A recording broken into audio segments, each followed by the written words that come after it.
All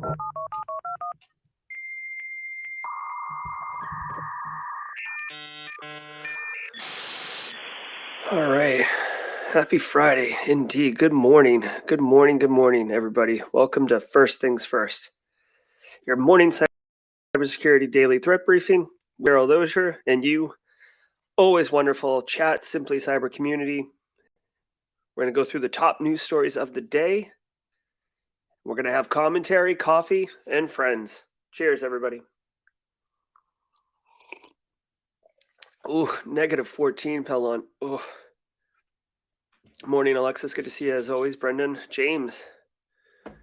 Hey, Ron, Anthony, Gibbs, up in here.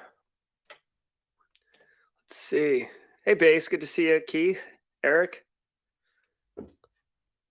Move this down a little bit. How's everyone doing? Ready for this weekend? I hope so. I hope so. Where's my Windows here? There we go. All right. Lupe, good to see you. Thanks for sharing on social media, Lupe. I appreciate it. What's up, Sydney, Australia? Josh Mason's in the house. Got a good one today. Oh, Kristen, you and Kimberly in the Miami contingent. Good morning. Oh my gosh, 8 degrees. I can't do it. I can't do it, people. Got my Black Hills InfoSec shirt on. This is how I Friday. Hope you guys are doing well. Oh, welcome, Karen. Well, I hope you enjoy the experience, the First Things First experience. I hope to see Tom Pike in chat here. Oh my gosh, it's so good. Guys, oh, there's our friend Tom Pike. Everybody, I would like to personally congratulate Tom Pike on getting a new job in cybersecurity, absolutely crushing it with an awesome company. Tom's been working his butt off, working hard, grinding, pushing himself, and giving to the community. Congratulations, Tom. I'm very, very happy and excited for what comes next for you. Remember, guys, if you want to play along, we do it at cisoseries.com. That's where we get our headlines from. We're doing it for January 21st, 2022. I got this timer in the corner. I'm not sure if I'm going to keep it. I thought it might keep me honest, but I don't know if I like it. I don't know if I like it. How do I? Hold on 1 second, guys. I got to get rid of this timer. It's now officially bothering me.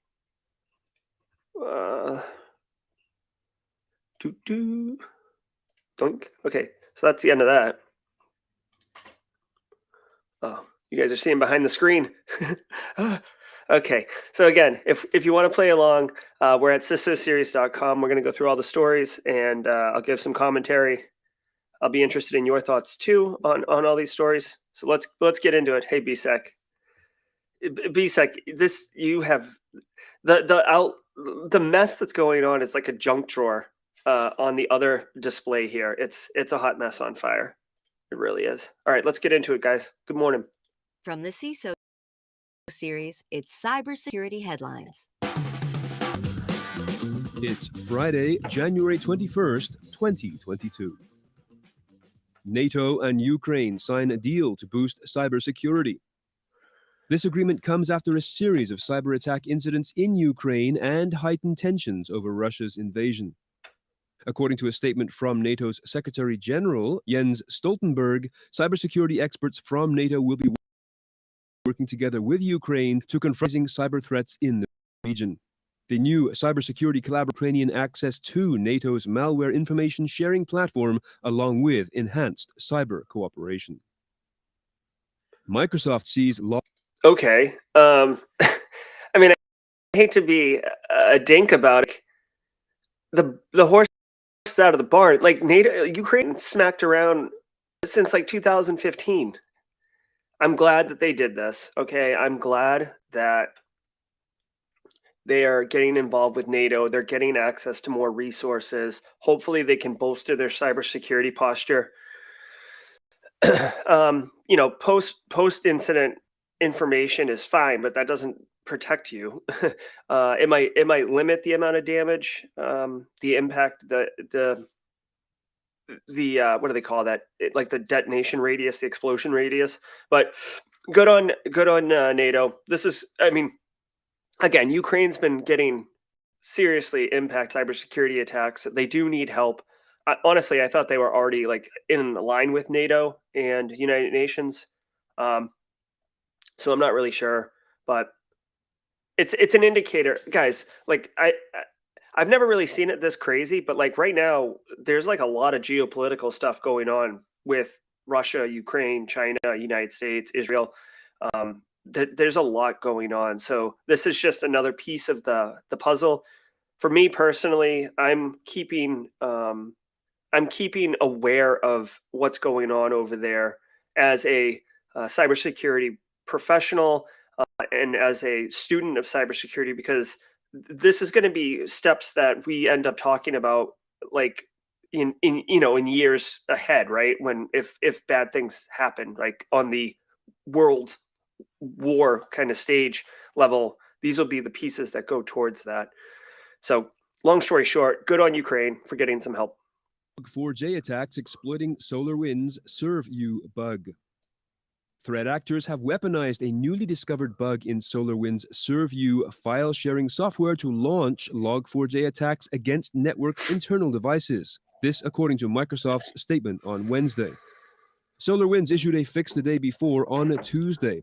The vulnerability, tracked as CVE 2021-35247, is an input validation flaw that could allow attackers to build a query, given some input, and then to send that query over the network without sanitation. This is according to Microsoft's Threat Intelligence Center. Okay. So, again, this isn't a surprise to us. People like the Log4j issue that was found in mid-December was yes, it was a specific bug, but it was really a type of bug. So, a lot of experts had predicted that there would be more coming, very similar. And this isn't just like the Apache fix that had bugs in it. This is like the style of bug. So I'm not surprised to see this SolarWinds one come in. SolarWinds is a huge platform. It's very complex. It's got a lot of pieces to it. So key takeaway, if you're using SolarWinds ServeU in your environment for whatever reason, you definitely want to make sure that you're patched. I honestly feel like your incident response or your threat and vulnerability management associated with Log4j is probably pretty tight right now, just because of all the exercises that we went through in December. That you probably know where your Log4j instances are at this point. You probably know who owns the systems that are hosting those Log4js, like SolarWinds in this case. So you can get this. You should be able to get this fixed. So this is more of a situational awareness for managing risk in your own environment. Scale attack hits the Red Cross. Oh. A cyber attack compromised personal and confidential data on more than 500,000 people, helped by at least 60 Red Cross and Red Crescent organizations around the world. This according to the International Committee of the Red Cross, ICRC, in an announcement made Wednesday. The organization said the exposed information belonged to highly vulnerable groups, including families separated by conflict. As a result of the attacks, the ICRC has temporarily shut down its Restoring Family Links program, which helps reunite families separated by conflict, disaster, or migrations. The ICRC is working as quickly as possible to identify workarounds to continue in this vital work, they said in a news release. Yeah, because I saw this. I think the Red Cross tweeted, or they definitely did some social media posts like, please stop attacking us. Please don't release vulnerable families' information. Like, I get that, bad guys are going to do bad guy stuff. And maybe you're a patriot in your country and seen as an adversary in a different country. But at the end of the day, I feel like there's certain ethical boundaries that we all agree to in conflict, like not attacking children for example. And like usually, and at least my understanding of like military theater is, if someone's wearing like a medic badge, you don't shoot them. Like it's internationally understood that like that's a medic and you just kind of leave them alone. I feel like this falls under the same category. Like, what are these people doing where this is an issue? My only hope, right? I'm going to give the bad guys or the threat actors, I'm going to give them an out here. it is not uncommon, right, for threat actors to spray the internet and wait for infected machines to report in via C2. And then the bad guys have to actually do their asset inventory. What do we have in our compromised environments, right? Like bad guys sometimes compromise machines and they have no idea because they send out a million phishing emails and they don't know what they're going to get. So it is possible that the Red Cross got compromised in some capacity. I don't know enough about this story, but they got compromised and the bad guys don't even know that's who they got or that's the data they have. You know, I'm trying to be open-minded here. If somebody actually went right after the Red Cross, that's really despicable and unfortunate. Okay, continuing on. Crypto.com confirms accounts hacked and $34 million withdrawn. The world's third I'm sorry. It's not funny. It's not funny. Okay. largest cryptocurrency organization has confirmed that a multi-million-dollar cyber attack led to the compromise of around 400 of its customers' accounts. The company's CEO, Chris Marsalek, told Bloomberg Live that customer funds are not at risk. The total amount of unauthorized withdrawals across different cryptocurrencies was totaled at approximately $34 million US and affected 483 Crypto.com users. He said, quote, "In the majority of cases, we prevented the unauthorized withdrawal, and in all other cases, customers were fully reimbursed." End quote. Okay, so a couple things. One, the fact that Crypto.com reimbursed all these users for their compromised lost funds is awesome. Good on Crypto.com. I do want to point out, if you think about it in perspective, it was $34 million of money stolen by the criminals. Crypto.com just signed a $700 million naming rights deal to the Staples Center where the Los Angeles Lakers play, like last month or something like that. So, you know, stroking a check for $34 million, like, good on them. They should do that because if the confidence in Crypto.com's ability to protect its users and its customers' accounts is in any way compromised, they are going to be really unhappy and screwed. So this is definitely in their best interest. The fact that they had the accounts hacked is curious. I'll have to dig in from a personal perspective. I wonder what controls failed on this one. I don't think they said it in the story, the audio. If it was like lack of MFA, crappy passwords, reusing passwords, or something more complicated. But yeah, Crypto.com is going heavy right now into becoming like, I mean, Tom Brady is one of their spokespeople, right? They have the commercials like, "Oh, I'm doing crypto. Like they're going heavy into the marketing and branding as like, we are where you do cryptocurrency transactions and crap. So this is not good for them. And obviously they're trying to do damage control. So, you know, whatever, good on them. And now a word from our sponsor, Data. Skip. OpenSea goes down, taking NFTs and crypto wallets with it. Oh, hey, get Neil on the phone. Get Neil. Most popular marketplaces for non-fungible tokens, or NFTs, is suffering a database outage, according to the company's announcement on Thursday. As a result, several services which rely on OpenSea's APIs, including the popular crypto wallet MetaMask, are having trouble displaying NFTs. In other words, because OpenSea is down, some NFT owners who just bought their tokens may not be able to see their expensive JPEGs even in their crypto wallet. Security researcher Jane Manchun Wong told Motherboard in an online chat, quote, "I just think too many platforms are reliant on OpenSea and it becomes a single point of failure, especially when OpenSea has not been stable lately." End quote. Yeah, you got to remember, people, availability is one of our 3 primary security objectives when we're doing our job. And if OpenSea is getting hammered, I don't know if their infrastructure wasn't strong enough to support the load on them. And they really are like ground zero for NFTs. But I got to tell you, man, I would be so bummed out if I spent any amount of money on an NFT, right? It's like just digital art, basically. And I instantly couldn't see it or use it, right? Like that's like such a punch in the stomach. According to Josh Mason, it's back up. So good on OpenSea. They're another one where like everything's digital. Like the integrity of their brand and the value of their brand is on their ability to deliver consistently. So good on them. Let's do a FinFrock crypto because it's all about crypto. I'm a crypto evangelist. I love it, love it, love it. There we go, Charles. FBI links full ransomware to the Trickbot cybercrime group. Ooh, look at this The Trickbot JPEG. gang, also known as Wizard Spider, are the developers of malware infections that have played havoc on corporate networks for years, commonly leading to Conti and Riek ransomware attacks, network infiltration, financial fraud, and corporate espionage.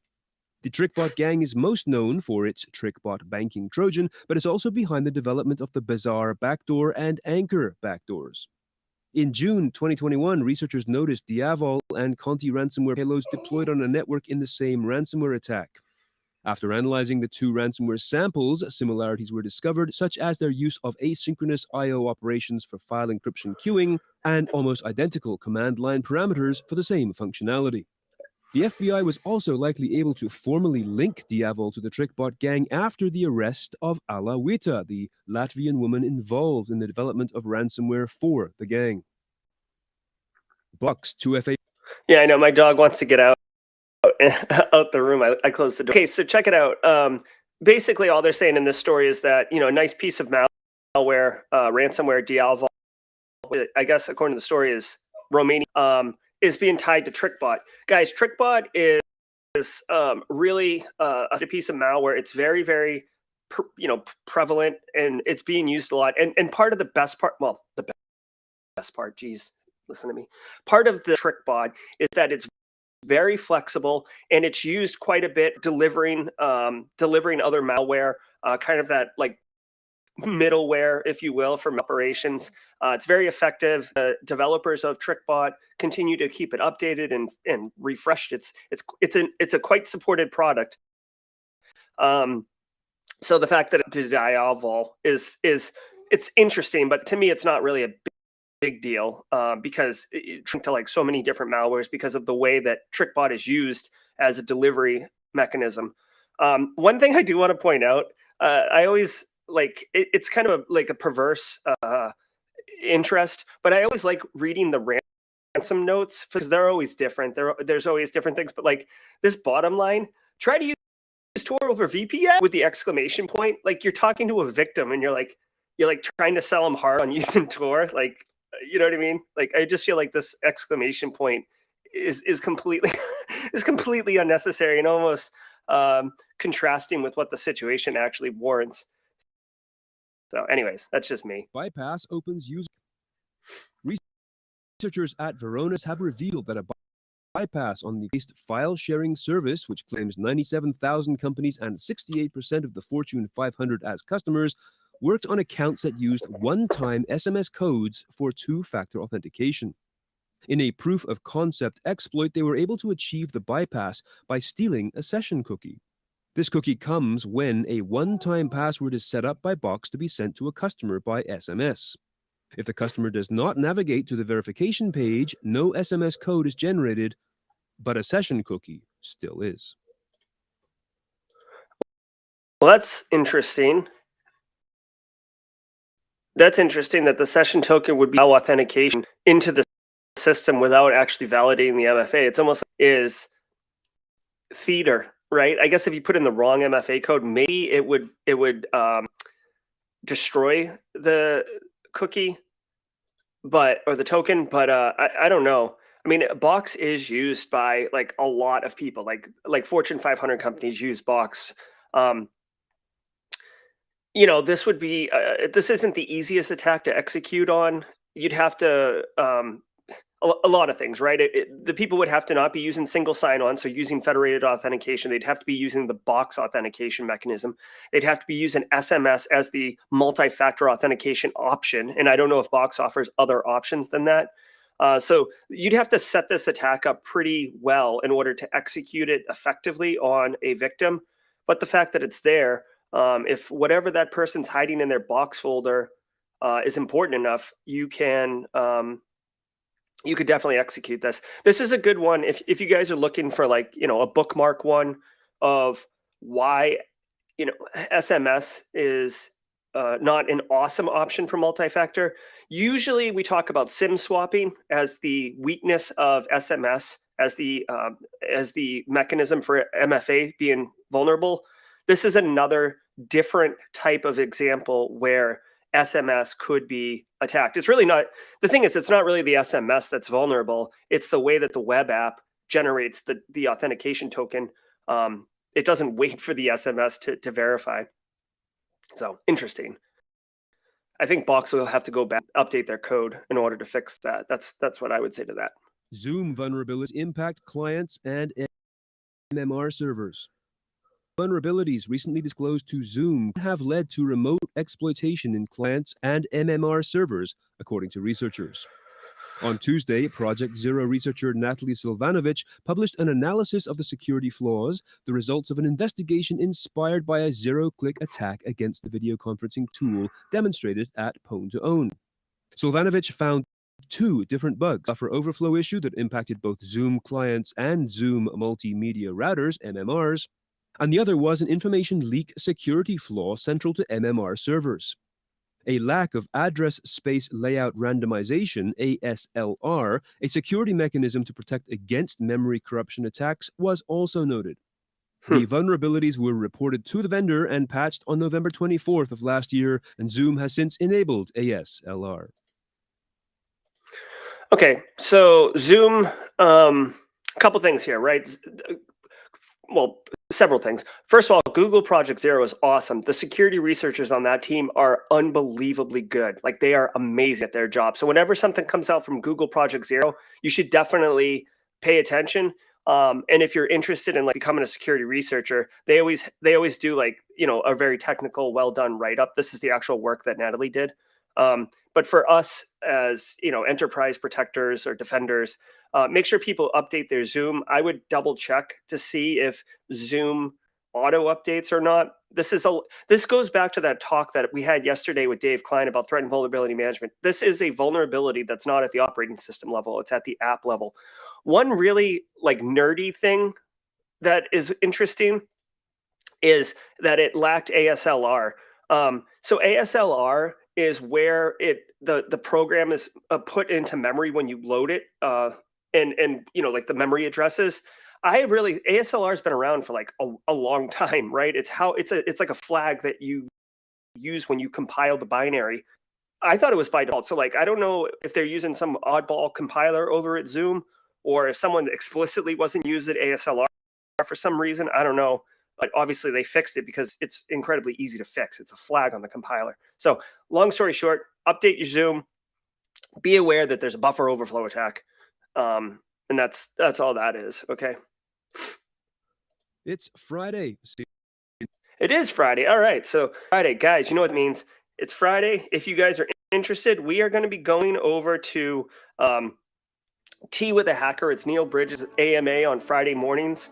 He does it live. It starts around 8:30. So I'll be heading over there at 8:30. If you guys go over, use the hashtag #SimplyCyber in the chat comments so we can basically like do a raid. It's a fun thing to do on a Friday morning. At least I think it's a fun thing to do. Base just dropped a link in chat for everybody to head over there. And he dropped a hashtag #SimplyCyber to show you exactly what it looks like. I'm going to play this music a few times because it's 8:25 and we've got a few minutes here. Guys, it's first things first. I absolutely have enjoyed it. We've got a lot going on. I see you guys sharing first things first in your social medias. Every day we're getting around 70 people who are joining us from all over the world, taking time. West Coast people getting up early, dramatically appreciate that. Whether it's morning, afternoon, evening, I genuinely appreciate that you take time to be with us and share your thoughts, perspective on all of these current event news stories, because it's important. Networking is important. Staying up to date on current events is, especially with what's going on geopolitically speaking. If you guys haven't joined the Simp Discord server, go ahead and check that out. You can go to simplycyber.io/discord and it'll take you right to it. You can join that. It's a great community. There's opportunity for networking, getting feedback, jobs, et cetera, right? So it's really a good time over there. If you guys have any questions, let me know. And if you want to talk. Oh, just as an aside, I don't have a link to it, but if you are interested at 11:30. No. At noon today, 12 o'clock Eastern time on Friday, January 21st, I will be doing a live stream as part of a bigger. I'll be a member of a 5-hour live stream, but I'll be doing half an hour, and I'm literally like, you can't see it, but see all these here. Can it zoom in? Come on, zoom in. See all these? I'm going to be going through a share screen, and I'm going to share 17 different tools I use in my day-to-day job live on the screen. And I've broken them out into like my threat intelligence, my blue team. I do have some red team tools that I use for various reasons, and GRC stuff. So if you're interested in learning real practical tools that I use for my jobs, you can come check that out. Yeah, I'm on wireless, which is probably part of the problem, but it is what it is. Okay, guys, simplycyber.io, give it a shot. I like playing with the different camera angles. All right, guys, it's been good. Thank you so much. I'm going to head on over to Neil's stream and rate it. So be good, stay safe, have a great weekend, and we will talk to you on Monday at 8 a.m., y'all, okay? Thank you.